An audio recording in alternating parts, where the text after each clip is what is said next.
नमस्कार साथियों, स्वागत है आप सभी का उत्कर्ष ऑनलाइन ट्यूशंस में। मैं हूं अजीत और आज हम बात करने वाले हैं साइंस के पहले चैप्टर क्लास 8 के बारे में और इस चैप्टर को हम पूरा कंप्लीट करने वाले हैं आज की हमारी इस क्लास में। तो आप इसको जरूर देखिए और शुरू करते हैं हमारी क्लास को बिना टाइम वेस्ट किए। Chapter number 1, crop production and management. इस चैप्टर में हम पढ़ेंगे कि एक फार्मर की लाइफ जो है वो कितनी मुश्किल होती है, कैसे वो क्रॉप्स को उगाते हैं, क्या क्या काम करते हैं और उसके बाद में उनको फल जो मिलता है वो फाइनली कैसा फल होता है, हालांकि मीठा होता है, ऑफ कोर्स ये बात है। तो चैप्टर का नाम है क्रॉप प्रोडक्शन एंड मैनेजमेंट।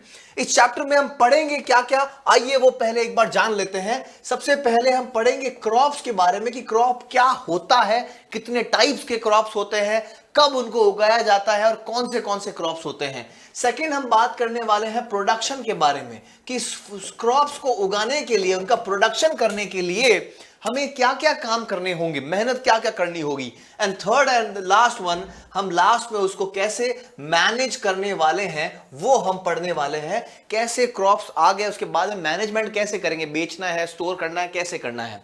शुरुआत करते हैं हमारी क्लास की और क्या पढ़ेंगे देखिए साथियों। क्रॉप्स के बारे में बात करते हैं। क्रॉप्स क्या होते हैं, इसकी सिंपल से अगर मैं डेफिनेशन लिखूं तुमको यहां पर बताऊं तो क्रॉप्स क्या होते हैं, same type of plants grown on a huge field. मतलब क्या हुआ इसका, ग्रोन ऑन ह्यूज फील्ड। इसका क्या मतलब हुआ कि बहुत बड़ी सी फील्ड है, मतलब एक खेत है ना, बहुत बड़ा सा एक खेत है। इस खेत के ऊपर मैंने एक जैसे बहुत सारे पौधे लगा दिए, एक जैसे होने चाहिए, है ना। अगर गेहूं का पौधा एक लगाया है तो ऐसे गेहूं के बहुत सारे पौधे मुझे लगाने पड़ेंगे, ठीक है, तब मैं इसको क्रॉप्स बोलने वाला हूं। क्रॉप्स का मतलब एक जैसे होने चाहिए, बहुत बड़ी फील्ड पर क्रॉप्स बोलेंगे उसको। अगर एक नीम का पेड़ है तो मैं इसको क्रॉप नहीं बोलूंगा, इसको प्लांट बोलने वाला हूं, ठीक है। ये हो गया क्रॉप की डेफिनेशन। एग्जाम में पूछेंगे, you have to write this. Then we have types of crops. अगली इसकी हेडिंग क्या है, टाइप्स ऑफ क्रॉप्स, कि क्रॉप्स कितने टाइप्स के होते हैं, टाइप्स ऑफ क्रॉप्स। तो हम क्या करने वाले हैं, हमारे सिलेबस में हम क्रॉप्स के टाइप्स को मेजरली 2 पार्ट्स में या किसी किसी के 3 पार्ट्स में डिवाइड कर रखा है, तो हम तीनों पढ़ेंगे। सबसे पहला जो टाइप होता है उसको हम बोलते हैं खरीफ क्रॉप्स। खरीफ क्रॉप्स क्या होते हैं, जो अभी हम बारिश का मौसम आएगा और इस बारिश के मौसम में हम उगाने वाले हैं, राइट। अभी थोड़े दिन बाद में आ जाएगा, जून जुलाई के अंदर, जुलाई में। तो जुलाई के अंदर इनको हम उगाते हैं। मतलब इनकी हम सोइंग कब करते हैं, सोइंग का मतलब जमीन में उगाना। सोइंग कब करेंगे बेटा, इसको करेंगे जुलाई के अंदर, ठीक है। मतलब कटिंग कब करेंगे इसकी, हम हार्वेस्टिंग। हार्वेस्टिंग का मतलब क्या होता है, कटिंग करना। वापस काटेंगे कब, तो जुलाई में उगेंगे तो 2 दिन, 2 महीने, 3 महीने, 4 महीने लगेंगे उसको बड़े होने में, फिर पकेगा करेगा। तो इसको जुलाई में हम डालते हैं और हार्वेस्टिंग, कटिंग करते हैं लगभग अक्टूबर या नवंबर के महीने में। एग्जैक्टली ये मत समझना सर यही है। अब मान लो अक्टूबर में किसी फार्मर का नहीं पका है कोई वीट, कोई क्रॉप, वीट तो नहीं होता इसमें, मान लो कॉटन का पौधा लगाया है, वो नहीं पक पाया, तो जो अक्टूबर के बाद नवंबर में काट लेंगे। ऐसा कोई जरूरी नहीं है कि यही डेट है, इसमें लिखने का मतलब ये नहीं है कि जरूरी यही है, आगे पीछे हो सकता है, लेकिन हमको सिर्फ यही पढ़ना है। खरीफ क्रॉप्स के एग्जाम्पल्स की मैं अगर बात करूं बेटा, कौन से एग्जाम्पल्स होते हैं, इसमें होता है मूंग सुना होगा, पल्सेस दाल जो होता है। इसमें तुमने सुना होगा कॉटन। तो 2 एग्जाम्पल्स मैंने यहां पर लिख दिए, कॉटन और मूंग, ये आपको खरीफ क्रॉप्स में मिल जाएंगे। सेकंड हमारे पास में रबी, ये बहुत ही कमाल का क्रॉप्स होते हैं। ये जो क्रॉप्स है कब उगाते हैं बेटा, हम ये विंटर्स में उगाते हैं, है ना, सर्दियों के अंदर। जब इसकी कटिंग हो जाती है तो कटिंग होने के बाद में फार्मर्स खेतों में वापस क्रॉप्स तो उगाएंगे, ऑफ कोर्स ये बात है। तो ये क्रॉप्स कब उगाएंगे, ये उगाने वाले हैं नवंबर के महीने में, ठीक है। अक्टूबर में काट दिया फार्मर ने, मूंग वगैरह की फसल काट दी, अब बोला कि भाई अब मैं सर्दियों वाली फसल उगाऊंगा, नवंबर में उगा दी। अब नवंबर में उगाएगा तो दिसंबर, जनवरी, फरवरी, है ना, इसमें टाइम लगेगा, इसको क्रॉप्स बड़े होंगे, करेंगे। तो लगभग मार्च का महीना जब आएगा तब इसको काट देंगे। उगाया कब, नवंबर में, मार्च के महीने में इसको काट दिया। एग्जाम्पल की बात करूं तो कौन से होते हैं बेटा रबी के क्रॉप्स, जैसे हमारा ग्राम, चने का पौधा, इसके अलावा वीट, गेहूं जो होते हैं वो हमारे रबी क्रॉप्स होते हैं। Very simple. अब तीसरा क्रॉप देखो, ये हर जगह नहीं होता है, सारे फार्मर्स ऐसा नहीं करते हैं। कैसा, अब देखो बेटा, मार्च में काट दिया, अगली फसल कब आएगी वापस, जुलाई के अंदर। तो मार्च के बाद में अप्रैल, मई, जून 2-3 महीने खेत ऐसे ही पड़ा रहता है, जमीन ऐसे ही पड़ी रहती है। तो कुछ फार्मर्स क्या करते हैं, इसमें भी फायदा ढूंढते हैं, तो इसमें भी एक क्रॉप्स उगा देते हैं बीच में। उसका क्रॉप्स का नाम क्या है, जायद क्रॉप्स। ये गर्मियों के क्रॉप्स है ना। ये हो गए बारिश वाले क्रॉप्स, सर्दियों वाले क्रॉप्स, गर्मियों वाले क्रॉप्स। ये कब उगाते हैं बेटा, मार्च में इसको उगाएंगे या फिर मार्च अप्रैल में उगाएंगे, लगभग अप्रैल के महीने में उगाते हैं और इसके जून जुलाई में कटिंग कर देते हैं, जून में इसको काट देंगे। 2 महीनों का ही होता है। कौन से क्रॉप्स होते हैं इसमें, तरबूज वगैरह आता है ना, वाटरमेलन वगैरह, मेनली वो होता है। ठीक है, वाटरमेलन हो गया, आप देखना इसी महीनों में आते होंगे वाटरमेलन। मस्क मेलन हो गया, मस्क मेलन अभी खूब चल रहा है, पता है अभी वाटरमेलन खूब चल रहा है, क्योंकि अप्रैल में उगा दिए थे, मई के अंदर आना शुरू कर देते हैं, है ना। कुछ तो मई अप्रैल से पहले मार्च में उगा देते हैं, तो 1-2 महीने चलता रहता है, राइट। तो ये टाइप्स ऑफ क्रॉप्स, एग्जाम्स में 2-3 मार्क्स का क्वेश्चन इसमें आ सकता है, बहुत ही सिंपल है। अगला टॉपिक है प्रोडक्शन, कमाल का टॉपिक। देखिए बेटा, प्रोडक्शन में हम पढ़ने वाले हैं, we are going to discuss, हम पढ़ेंगे इसमें एग्रीकल्चरल प्रैक्टिसेस, कि क्या फार्मर को एग्रीकल्चर के अंदर क्या प्रैक्टिस करनी पड़ती है। प्रैक्टिस नहीं होता है, हालांकि प्रैक्टिस करना मतलब होता है कि बार बार, हाँ प्रैक्टिस ही कह सकते हैं, है ना। तो क्या क्या एग्रीकल्चरल प्रैक्टिसेस होती है, देखो बेटा हम पढ़ेंगे। सबसे पहले फार्मर को क्या करना पड़ता है, मिट्टी को बढ़िया करो। तो सबसे पहला क्या है, सॉइल प्रिपरेशन, बढ़िया करो मिट्टी को, है ना। अब बढ़िया कैसे करेंगे वो देखते हैं, ठीक है बेटा। सॉइल प्रिपरेशन, मिट्टी को बढ़िया करो। सबसे पहली चीज, मिट्टी मान लो हार्ड है तो क्रॉप्स उसमें नहीं उगने वाले हैं। मिट्टी सॉफ्ट चाहिए तभी तो उगेंगे, बिना हार्ड मिट्टी के अंदर नहीं उगते हैं। क्यों, अगर मैंने मान लो सीड डाल दिया तो जब क्रॉप उगता है तो उसके रूट्स तो जमीन में जाते हैं बेटा। तो हार्ड मिट्टी होगी तो जा नहीं पाएंगे रूट जमीन में, ना हवा जो है वो रूट्स जमीन में जा पाएगी, तो प्रॉपर गैसेस भी नहीं जा पाएगी, तो हमारे क्रॉप्स अच्छे नहीं होते हैं। इसीलिए मिट्टी को सॉफ्ट करना हमारी मेन इंपॉर्टेंट चीज होती है। मिट्टी को सॉफ्ट करो, सॉफ्ट मिट्टी में अच्छा होता है। तो सॉइल को प्रिपेयर करने के लिए हमको क्या करना पड़ेगा, मिट्टी को सॉफ्ट करना है, समझ में आया। अब मिट्टी को सॉफ्ट करने के मेथड को हम क्या बोलते हैं, प्लोइंग। प्लोइंग का मतलब क्या होता है, softening of the soil. Ploughing मतलब सॉफ्टनिंग ऑफ द सॉइल, मिट्टी को सॉफ्ट करना, एकदम बारीक बारीक कर देना। तो सॉफ्टनिंग ऑफ द सॉइल। अब प्लोइंग कैसे करते हैं भाई, तो पहले के टाइम में, मतलब ट्रेडिशनल टाइम में, पुराने टाइम में, ट्रेडिशनल टाइम के अंदर, पुराने टाइम के जमाने की बात है जिस टाइम मशीन्स वगैरह नहीं होती थी, तो फार्मर्स क्या करते थे, वुडन प्लो होता था, लकड़ी का बना हुआ एक प्लो होता था, वुडन प्लो। अब प्लो क्या होता है वो देखो, प्लो दिखाता हूं तुमको, वुडन प्लो दिखाता हूं। वुडन प्लो क्या होता है बेटा, ये है वुडन प्लो, समझ में आया। लकड़ी का एक प्लो होता है, इस वाले पार्ट को बोलते हैं बीम, इस लंबी सी डंडी को बोलते हैं शाफ्ट। किसकी शाफ्ट है, प्लो की, तो बोलेंगे प्लो शाफ्ट। ये लोहे का हिस्सा जो अंदर जाता है जमीन के, इसको बोलते हैं शेयर। किसका शेयर है, प्लो शेयर। तो प्लो शेयर, ये 3 पार्ट्स है, एग्जाम में काफी बार पूछ लेता है प्लो के पार्ट्स कौन से, तो ये तीनों पार्ट्स हो गए प्लो के 3 पार्ट्स। करते कैसे प्लोइंग, ये देखो, जानवर आगे चलते हैं, इसके ऊपर बीम होती है, ये प्लो शाफ्ट आती है बीच में से, प्लो शेयर अंदर जाती है, जानवर चलते रहते हैं, मिट्टी सॉफ्ट होती रहती है, होती रहती है बेटा। समझ में आया पहला मिट्टी को सॉफ्ट करने का तरीका। अब देखो, मिट्टी को सॉफ्ट कर दिया, मिट्टी को सॉफ्ट कर दिया। अगर आप इस चैनल पे नए हो, सब्सक्राइब जरूर कर दो बेटा। आपके सब्सक्राइब करने का मेथड बिल्कुल फ्री है, कोई पेमेंट नहीं है, लेकिन अभी हमारा नया चैनल है तो हमको एक एनर्जी मिलेगी। सो जरूर सब्सक्राइब करो और इसको अपने फ्रेंड से जरूर शेयर करो, पहले चैप्टर को, क्योंकि आप सब अभी पहले चैप्टर में हो। ठीक है, कुछ बच्चे सेकंड चैप्टर पढ़ रहे होंगे, लेकिन आई एम श्योर जरूर आप शेयर करोगे। ये पहला तरीका हो गया प्लोइंग का। ये मेरा फोटो देखो आप, मेरे सपने में मेरा पुराना फोटो, जब मैं फार्मर हुआ करता था, वुडन प्लो से करते हैं। नया तरीका आ गया है, कौन सा चैंपियंस, प्लोइंग का मॉडर्न तरीका। मॉडर्न तरीके में क्या होता है चैंप, अब ये वुडन प्लो काम नहीं आएगा, अब काम आता है कल्टीवेटर्स। कल्टीवेटर्स क्या होता है, प्लो के जैसे ही होते हैं, नीचे से तीखा, एकदम शार्प, बट आगे ट्रैक्टर लगा होता है। ये देखो, ये एकदम लोहे की बनी हुई है, ये पीछे वाली डिवाइस है, it is called as cultivator, इसको बोलते हैं कल्टीवेटर। समझ में आया बेटा? पहला तरीका हमारा कंप्लीट, पहला मेथड इज फिनिश्ड। कौन सा? सॉइल का प्रिपरेशन। इसमें कोई दिक्कत नहीं दिक्कत। प्लोइंग होने के बाद में काफी बार मिट्टी ऐसे ऊपर खाबड़ हो जाती है जमीन, तो लेवलिंग कर देते हैं। लेवलिंग मतलब सीधी कर देते हैं, मिट्टी को एकदम स्ट्रेट कर देते हैं, लेवलिंग। ठीक है, ये है हमारा पहला मेथड सॉइल प्रिपरेशन। उम्मीद है समझ में आ गया होगा। अब मिट्टी तैयार हो गई, अब दूसरा काम करना है। दूसरा काम क्या होगा बेटा?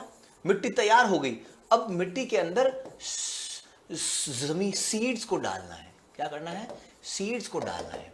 थोड़ी बहुत बारिश भी पहले होती होगी, थोड़ा पानी भी पिलाना पड़ता है जमीन को पहले। सूखी मिट्टी में तो हम डाल भी सकते हैं, लेकिन वो हम बाद में पढ़ेंगे मेथड पानी देने का, इसलिए अभी नहीं पढ़ रहे हैं। लेकिन फार्मर को तो पहले देना ही पड़ेगा बेटा।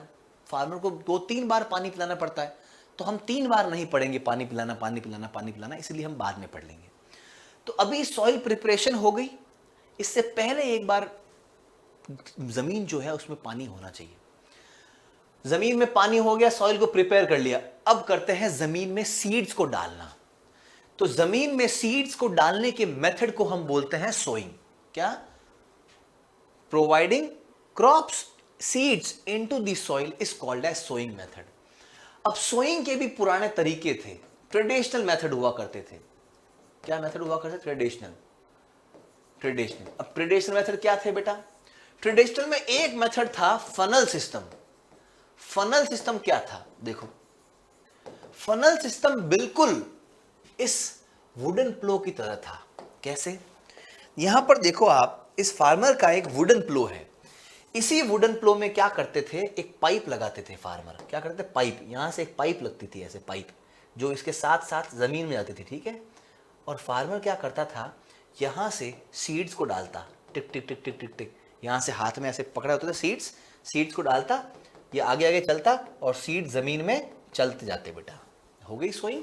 ये एक तरीका था फनल सिस्टम। ठीक है, अब दूसरा तरीका पुराने टाइम का, वो कौन सा है? वो है हमारा scattering of seed. Scattering of seeds. अब स्कैटरिंग ऑफ सीड्स कैसे करते थे? स्कैटर मतलब फेंकना, सीड्स को ऐसे पकड़ पकड़ के फेंकते थे बेटा। ये है सोइंग ऑफ सीड्स का मतलब जमीन में डालना। ये है स्कैटरिंग ऑफ सीड्स। इसके अंदर सीड्स बढ़े हुए हैं, फार्मर क्या करता? यहां पर कल्टीवेशन किया हुआ है और सीड्स को ऐसे फेंकते थे पकड़ पकड़ के। अब इसको फेंकने से पता है क्या होता था? नुकसान होता था। कैसे?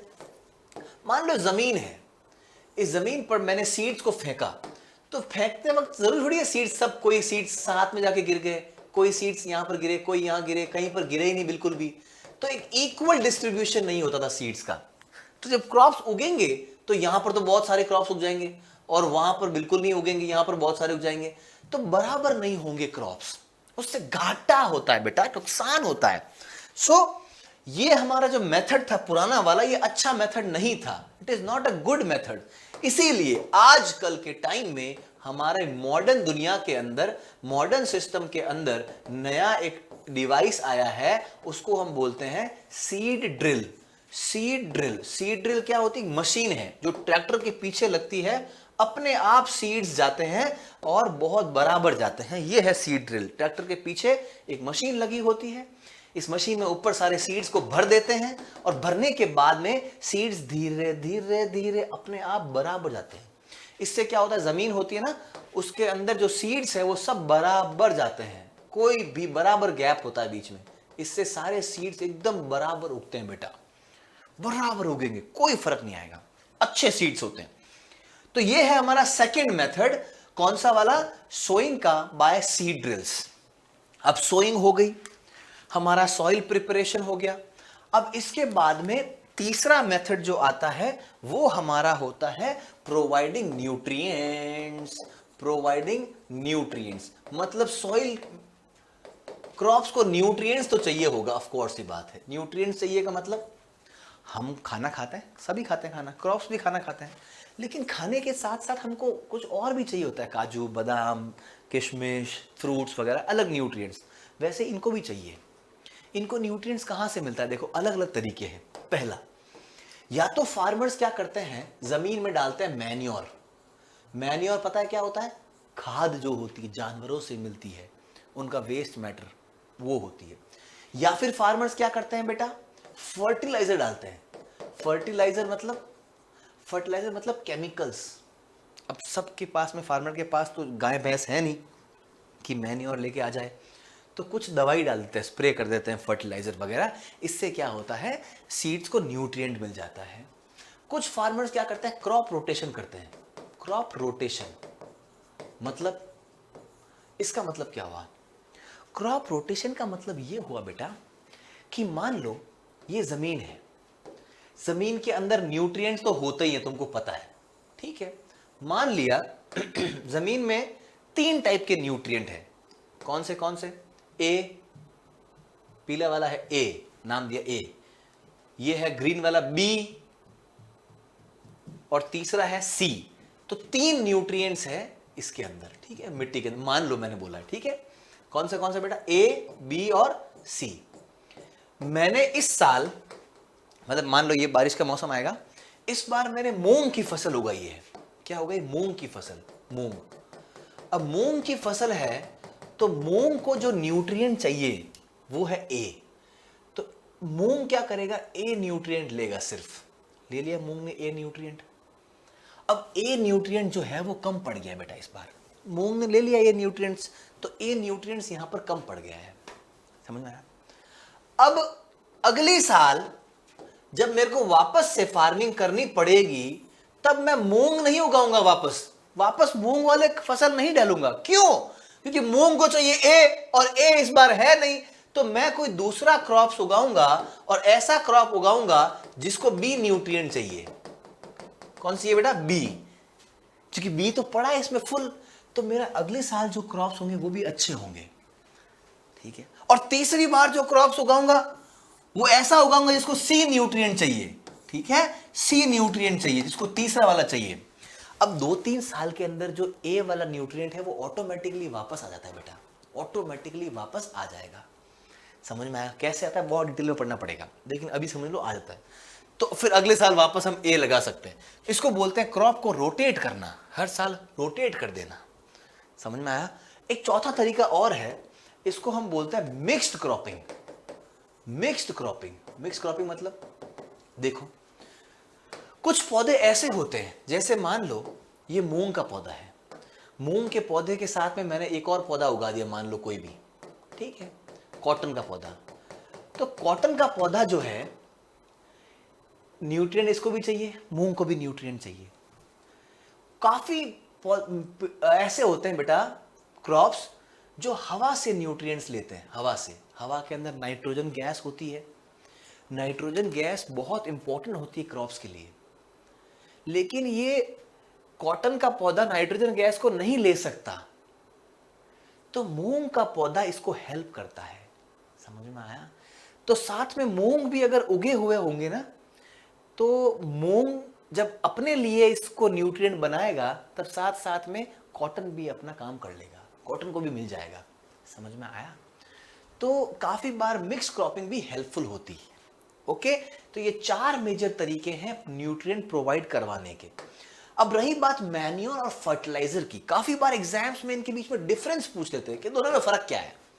फर्क ये है, मैन्योर जो है सबके लिए सेम होता है, it is same for every crop. गेहूं के लिए भी वही मैन्योर है, मूंग के लिए भी वही मैन्योर है, कॉटन के लिए भी वही मैन्योर है, सबके लिए सेम है। लेकिन फर्टिलाइजर डिफरेंट है सबके लिए, अलग अलग दवाई है सारे सीड्स के लिए। ये नेचुरल है, ये आर्टिफिशियल है, इंसानों ने बनाया है, इसमें केमिकल डाला हुआ है। इसका ज्यादा यूज करने से हमारी जमीन खराब हो सकती है, इससे खराब नहीं होगी बेटा लॉन्ग टाइम के लिए। तो इनडायरेक्टली ये बहुत ही अच्छी चीज है, ये थोड़ी खराब चीज है। समझ में आया? ये है प्रोवाइडिंग न्यूट्रिएंट्स का मेजर इंपॉर्टेंट ठीक। अगला, अब न्यूट्रिएंट्स दे दिए, अब क्या करें भाई? अब पानी पिलाओ थोड़ा सा और, है ना। तो अगला मेथड है इरिगेशन, है ना। अब पानी पिलाओ, इरिगेशन का मतलब है पानी पिलाना। अब पानी पिलाने के लिए क्या करेंगे? पहले के टाइम में पानी, जैसे कुछ फार्मर्स तो बारिश पर डिपेंड होते हैं। अब मान लो कहीं कहीं फार्मर्स क्या करते हैं, अलग अलग, यानी किसके ट्यूबवेल्स लगी होती है, तो उनको पानी पिलाना पड़ता है खुद मैनुअली। कैसे पिलाएंगे? देखो, पुराने तरीके होते थे ट्रेडिशनल मेथड, तो टी लिखूंगा इस बार, बार बार मैं सेम नहीं लिखूंगा। ट्रेडिशनल मेथड और मॉडर्न मेथड। ट्रेडिशनल मेथड में इंसानों के पास ज्यादा मशीनरी होती नहीं थी, तो ये तरीके यूज करते थे, चेन वाला मेथड, कुएं से चेन से पकड़ के कुएं में से पानी निकाल के ऐसे फेंकते जमीन में, राहत सिस्टम जानदार घूमता था और पानी बाहर निकलता और पानी जाता, देखली सिस्टम। तो ये सिस्टम थे पुराने टाइम के, लेकिन इसमें पानी बहुत वेस्ट होता है, खर्चा तो कम आता है। अब नया तरीके आ गए हैं। नए तरीके कौन से हैं बेटा? मॉडर्न तरीका। मॉडर्न तरीकों में हमको जो पढ़ना है वो दो तरीके पढ़ने हैं। कौन से? एक हमको पढ़ता है sprinkler method, sprinkler, and second हमको पढ़ने का है that is drip irrigation method, drip irrigation method. देखो बेटा, जैसा नाम वैसा काम, लाइक व्हाट? स्प्रिंकलर मतलब स्प्रे करना, स्प्रे। स्प्रिंकलर में क्या करते हैं? स्प्रे करते हैं। ये देखो स्प्रिंकलर मेथड आपने जरूर देखा होगा। ये मेथड ऐसा मेथड है जिसमें जमीन जो होती है, इस जमीन के पैरेलल ऐसे पाइप लगा देते हैं, जमीन के ऊपर ऐसे पाइप लगाते हैं। मान लो ये जमीन है, जमीन के ऊपर पाइप लगा हुआ है।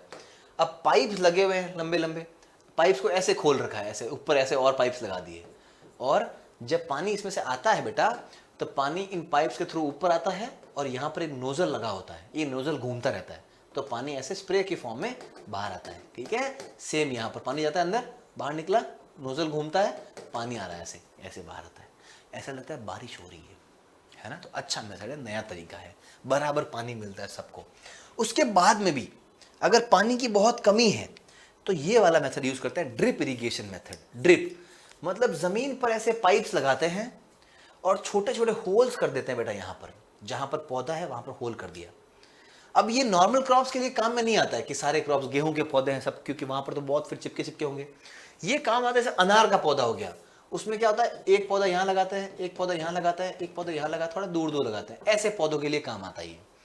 तो जहां पर पौधे की रूट्स होगी वहां पर होल करते हैं और वहां से बूंद बूंद की फॉर्म में पानी आता है।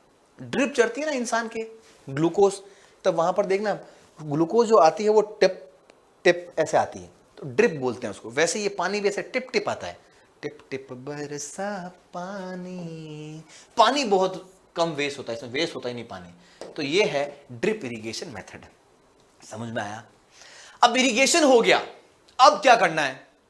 तो अब बेटा एक मेथड होता है वीडिंग, बहुत सिंपल मेथड है वीडिंग। वीडिंग का मतलब, वीडिंग का मतलब देखो, क्रॉप्स होते ही हैं, ऑफ कोर्स ये बात है, दुनिया में एक्सेप्शन सब जगह होते हैं, तो क्रॉप्स में भी होंगे ही बेटा।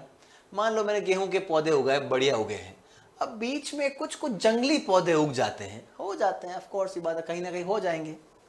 इन जंगली पौधों का हमारा कोई मतलब नहीं, हम चाहते नहीं है कि ये हो, लेकिन ये बेटा जगह ले रहे हैं, न्यूट्रिएंट्स ले रहे हैं, पानी ले रहे हैं, तो नुकसान कर रहे हैं हमको। इनको हम बोलते हैं वीड्स। क्या नाम है इनका? वीड्स। वीड्स बोलते हैं। वीड्स मतलब अनवांटेड चीजें, इनको हटाना है। कैसे हटाएंगे? मैनुअली हटा सकते हैं, इसको हाथ से उखाड़ के फेंक सकते हैं, नहीं तो एक केमिकल आता है, उस केमिकल का नाम है वीडीसाइड। वीडीसाइड क्या होता है? इसको सबको जला देगा, क्रॉप्स को हार्म नहीं करेगा, इसको जला देगा। समझ में आया? तो वीड्स को रिमूव करने के मेथड को बोलते हैं वीडिंग, है ना। तो वीडिंग का मतलब क्या है? Removal of weeds. और वीड्स क्या होते हैं? Unwanted crops. ये भी जरूरी मेथड है। ठीक है, वीडिंग हो गई। अब क्रॉप मान लो पूरा बढ़िया पक चुका है, एकदम बढ़िया पक गया है क्रॉप, अब क्या करें? अब भाई पक गया है तो उसको काटो। तो अगला मेथड जो है दैट इज हार्वेस्टिंग। हार्वेस्टिंग का मतलब काटना, cutting of tree, cutting of weeds, sorry crops. अब काटते कैसे हैं? पुराने टाइम की बात करो, पुराने टाइम में कैसे करते बेटा? देखो, ट्रेडिशनल टाइम और आजकल का है मॉडर्न टाइम। अब देखो दोनों में फर्क क्या आ गया, देखो बेटा। ट्रेडिशनल टाइम में पहले इंसान सिकल से काटते थे। सिकल मतलब एक ऐसा डिवाइस, इससे कटिंग होती थी बेटा, है कि नहीं है? देखो ऐसे हाथ से ऐसे काटता था इंसान, है ना, ऐसे cut cut cut cut cut ऐसे काटना पड़ता था। लेकिन आजकल ये सिस्टम बिल्कुल बंद हो गया है। क्यों? देखो, सिकल से पहले काटा, काटने के बाद में मान लो ये क्रॉप है, इसको काट दिया, इस गेहूं का पौधा है, इसको काट दिया। अब इसके अंदर से सीड्स को निकालना पड़ेगा, सीड्स को निकालना ही पड़ेगा ना भाई, पौधा यहां से काटा है, सीड्स थोड़ी निकालना है, फिर सीड्स को निकालना। अब इस कचरे में से सीड्स को निकालने के मेथड को क्या बोलते थे? थ्रेशिंग। तो इसके बाद का जो मेथड होता था वो होता था थ्रेशिंग। क्या करते थे बेटा? थ्रेशिंग। फिर थोड़े टाइम बाद में थ्रेशिंग के लिए मशीन आ गई। पहले तो इंसान मारते थे इसको, जोर जोर से इसको मारते थे। मारने से क्या होता था? सीड्स बाहर निकल जाते, फिर हल्का हल्का कचरा ऊपर से फेंक देते।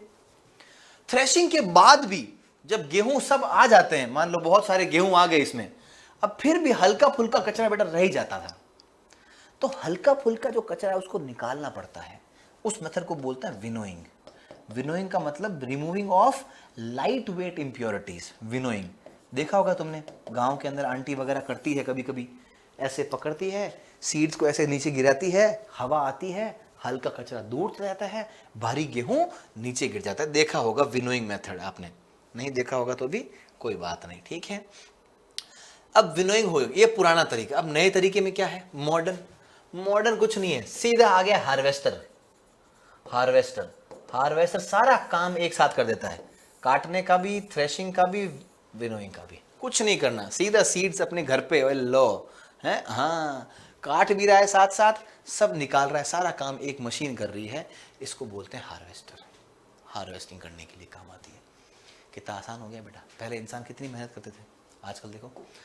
तो काटने के बाद काट तो दिया, अब लास्ट काम क्या है? मैनेज करना। अब मैनेज कैसे करेंगे? सबसे इंपॉर्टेंट चीज, मैनेज करने का एक तरीका है, उसको बोलते हैं स्टोरेज। स्टोर करना। और स्टोर करने के लिए हमारे पास में जूट बैग्स होते हैं, नहीं तो ज्यादा अगर क्रॉप्स है तो स्टोर करने के लिए ये ग्रैनरीज होती है बड़ी बड़ी, और ये सीलोज होते हैं बड़े बड़े। ये है हमारा पूरा मेथड। स्टोर कर दिया, फिर इसको बेचो, करो, कुछ भी करो, मजे करो। फार्मर्स इंजॉय करते हैं और इनको बेचते हैं। खूब मेहनत करने वाले फार्मर्स होते हैं।